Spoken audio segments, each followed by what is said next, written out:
I think my ex-mother is doing brujeria on me. My ex was a very abusive and toxic kid. We were living together for a few years and then one day I finally left. Well, I guess he was hoping that I would be doing bad, but I was thriving, and then his mom came to my house saying how she misses me and my daughter. She wanted pictures of us and tried to play with her hair. I'm very super cautious about things like this because I believe in all the superstitious things in life. So she never got it. After a few weeks, my back started to hurt and I thought I just pushed myself too hard at the gym or I've been sleeping wrong. The weight on my back felt like it was getting heavier and heavier, then my mood started to change. I was a lot more irritable and I snapped. I finally told my mom what was happening and how I can't sleep at night anymore. She took me to this guy she knows so he can rub an egg on me, do a cleanse, and read my cards. What happened was wild. We spoke for a while and he was letting me know what we'll be doing. We were sitting at this time and a call came in for him, so I saw his phone and the battery had juice. This is important. He spoke to whoever it was on the other line and then he started showing us some pictures of his family in his country. Then he started working. He washed his hands and then used some Florida water to splash around the room.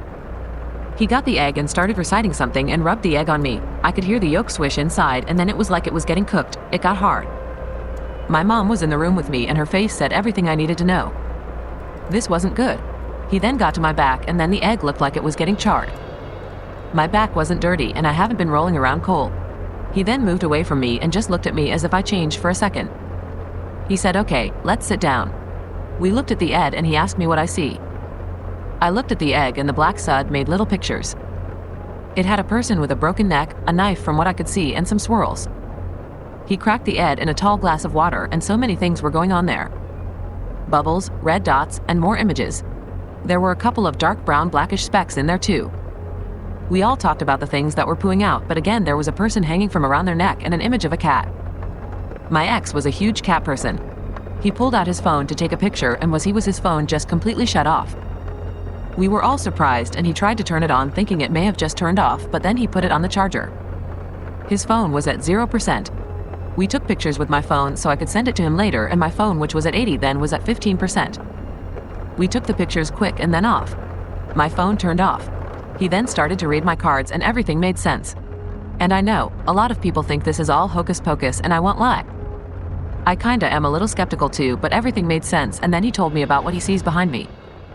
There was a man sucking out my energy, and when he said that, I felt this cold spot on the center of my back as if something was sucking something out of me, and then my back got heavy. I didn't say anything and he asked me, "Do you feel any pressure on your back and shoulders?" I just looked at my mom and he said, "Because he's clinging onto you getting a free ride. He's so lazy that he won't even walk." I was stunned. Because my ex was the same way. Everything needed to be handed to him. He needed to be obeyed. He exhausted me and he drained me from everything. The man gave me another cleanse and said he will come to the house to do a bigger cleanse and we can get this thing off of me. Whatever he did had worked. For a good amount of time. But I feel like there's still something on my back. It could just be the age now, but I don't know.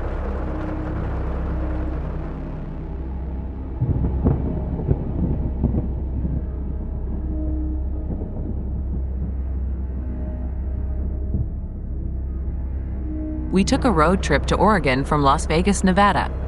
Me, my fiance and daughter took a road trip to Eugene, Oregon in the summer of 2021. We were finally kinda able to get out of the house after the COVID pandemic, though we were still very careful and wore masks everywhere. We started our trip at 2 a.m. so we could avoid as much traffic as possible and our daughter could sleep in the back. I started the first 4 hours and we started to go through the desert. So no more city lights, traffic lights, stop signs. Just darkness.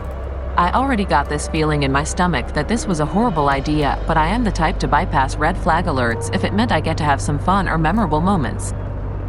While we were driving, we started to spot abandoned cars. Like they were there for a while, so we ignored them like I am sure many others have before us, and then there were some cleaner, newer ones. I turned on the high beams so I can see things from a mile away. My daughter said she could not sleep, and she kept looking out the window. She is 7 at that time. We've been on the road for a little over an hour and a half now, and we were able to spot a couple of animals.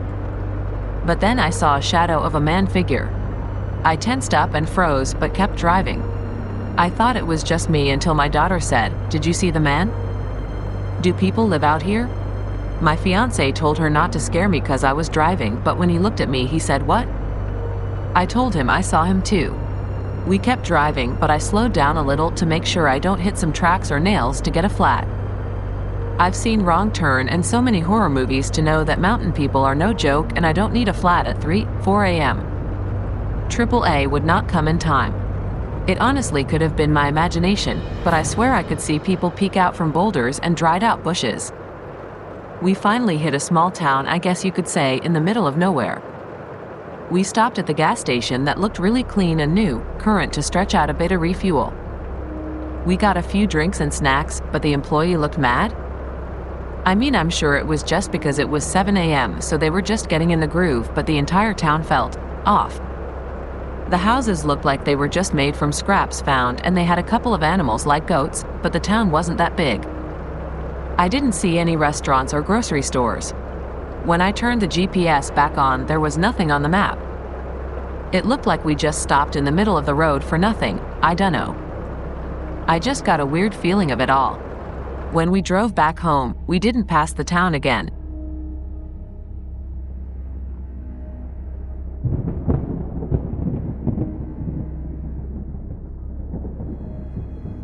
I used to work at Victoria's Secret when I just graduated high school. I worked both morning and night shifts, so I got the feel of all the different types of shoppers and a few regulars. There was one guy that everyone called Ian who was just a creepy. He looked to be about 40 years old, odd-looking, and had very little hair.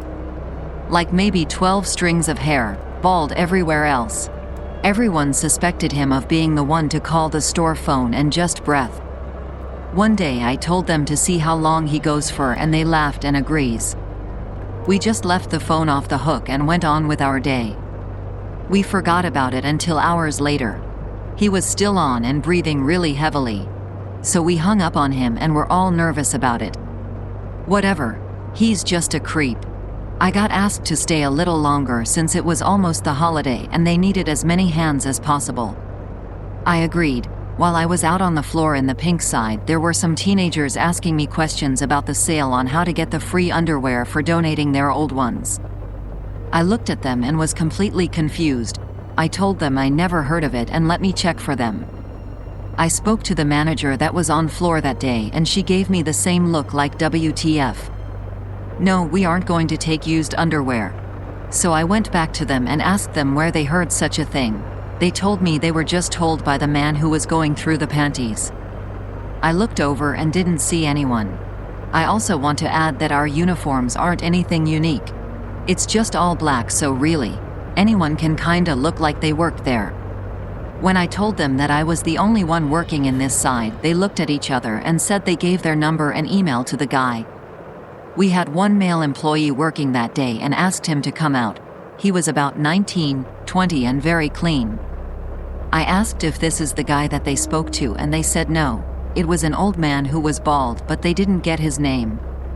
I apologized and the manager gave them a discount since they were freaked out, understandably. The next day I just had the night shift, so I came in the mall an hour early so I can go to Starbucks and get a coffee. I kept getting this feeling that I was being watched. But again, it's the holidays and it was packed, so I brushed it off. I started my shift and I was in another section while also doing the stocking until I got pulled by the manager. I am a very try me and find out kind of girl. Not sure if it's the Latina in me or the New Yorker. Maybe a mixture of both, so I get asked a lot to kinda be the tough person on the floor when people are being rude or making the other girls uncomfortable. I walked to the pink section and there was a guy who we figured out that was Ian later was going through the thongs. When I asked him what he was looking for, he told me in detail that I won't repeat. He needed comfy thongs because he has a skin condition. I told him if that was the issue that I could walk him to the cotton section, which side note is more adult, I want to say. Our pink section caters to the younger crowd and the cotton section caters to the older crowd. When I told him this and that there is a better change to get things his size, he got upset. He told me how he liked these and I told him, well, they don't have your size here. I also told him if he has a skin condition, he definitely needed cotton underwear and not this. I had a walkie-talkie and heard the manager say she's getting security in my earpiece. I clicked the button and just said copy. I think he got the picture and walked to the cotton section, so I started following him until I got pulled aside from another customer. I told the other girls to keep an eye on him, but he ended up leaving. I had a car, but it was always taken from me, so I normally waited for a ride or just take the bus. I got out at 10 p.m. and walked out alone.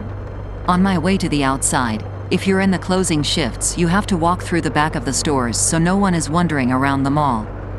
From what I know, only employees have access to this area, but I saw him. I saw Ian just waiting. I looked up and pretended that it didn't faze me, but in reality I panicking. I pulled out my phone and called my ride and asked him if he was out, and he said he was about 6 minutes away. Shoot.